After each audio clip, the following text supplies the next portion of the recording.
अगर इंडिया को न्यूजीलैंड के खिलाफ होने वाले इस टी20आई सीरीज को जीतना है, अगर इंडिया को आने वाले इस टी20आई वर्ल्ड कप को जीतना है, तो भाई हार्दिक पांड्या का फॉर्म में होना बहुत ज़्यादा जरूरी है। बहुत ज़्यादा जरूरी इसलिए भी है क्योंकि ये Indian young unit Hardik Pandya के भरोसे ही बैठी है।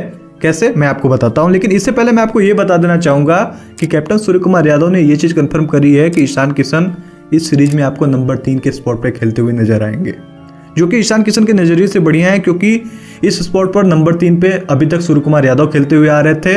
उनका फॉर्म अभी रिसेंट में बढ़िया नहीं चल रहा है, तो उन्होंने खुद को नंबर 4 पर ढकेल लिया है। नंबर 3 पर ईशान किशन खेलेंगे, जो कि विजय हजारे ट्रॉफी से रिसेंट में बहुत ही बढ़िया फॉर्म कैरी फॉरवर्ड करके आ रहे हैं। इस विजय हजारे ट्रॉफी में ईशान किशन ने एज ए कैप्टन अपनी टीम को ट्रॉफी जितवाया। ऑलमोस्ट 200 के स्ट्राइक रेट से बल्लेबाजी की थी, क्या कमाल की बल्लेबाजी की थी। उस फाइनल में शतक मार के अपनी टीम को ट्रॉफी जितवाई थी, तो इस खिलाड़ी से बेटर और कोई डिजर्व करता ही नहीं था। लेकिन हमारे लिए प्रॉब्लम यह है कि अगर हार्दिक पांड्या का बल्ला इस सीरीज में, इस टूर्नामेंट में नहीं चला, तब फिर इंडिया के लिए बड़ी प्रॉब्लम हो सकती है, क्योंकि हमारे पास हार्दिक पांड्या के अलावा कोई ऐसा खिलाड़ी है ही नहीं जिसके ऊपर हम सब डिपेंडेंट रह सके, जिसके ऊपर ये भरोसा कर सके कि ये खिलाड़ी हमें किसी भी सिचुएशन से मैच जिता सकता है।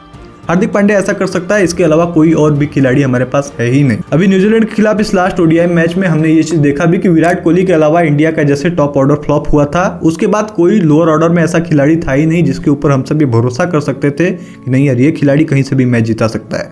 कोई नहीं था। हर्षित राणा बढ़िया बल्लेबाजी की उन्होंने, लेकिन आप उन पर रिलाई नहीं कर सकते कि ये खिलाड़ी हर मैच में बढ़िया आपको बल्लेबाजी करके देगा, क्योंकि ऐसा नहीं होने वाला है।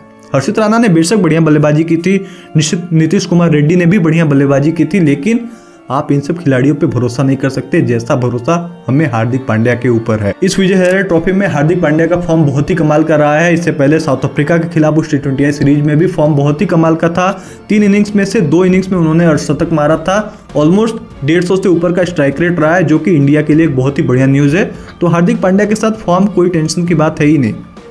हार्दिक पांड्या के लिए टेंशन की बात हो सकती है उनकी इंजरी, तो उनको इंजरी से बचना पड़ेगा भाई। और इंडिया को अगर इस टूर्नामेंट में लंबा जाना है, न्यूजीलैंड के खिलाफ इस टी20आई सीरीज को जीतना है, तो हार्दिक पांड्या का फॉर्म में रहना, फिट रहना बहुत ही ज़्यादा जरूरी है, क्योंकि ये खिलाड़ी इंडिया के लिए बहुत ही मेन एसेट है। क्योंकि यही इकलौता ऐसा खिलाड़ी है इस पूरे इंडियन यंग यूनिट में जिसके पास सबसे ज़्यादा एक्सपीरियंस रहने वाला है, जिसके ऊपर हम सब रिलाई कर सकते हैं कि ये खिलाड़ी के पास एक्सपीरियंस है, ये प्रेशर को शो कर सकता है, ये प्रेशर को झेल सकता है, और ये खिलाड़ी कहीं से भी इंडिया को मैच जिता सकता है। इसलिए हार्दिक पांड्या का फॉर्म में होना, हार्दिक पांड्या का फिट होना बहुत ही ज्यादा जरूरी है। क्योंकि अगर बात करें रिंकू सिंह, शिवम दुबे, अक्षर पटेल की, तो ये खिलाड़ी भी दमखम रखते हैं, ये भी कहीं से भी इंडिया को मैच जिता सकते हैं। लेकिन अगर आप एक एक्सपीरियंस की बात करते हो, अनुभव की बात करते हो, तो इन खिलाड़ियों के पास उतना अनुभव नहीं है जितना कि हार्दिक पांड्या के पास है। हार्दिक पांड्या के ऊपर हम सब रिलाई कर सकते हैं कि इस खिलाड़ी के अंदर प्रेशर को शो करने की क्षमता है, ये खिलाड़ी कहीं से भी मैच जिता सकता है किसी भी प्रेशराइज सिचुएशन से।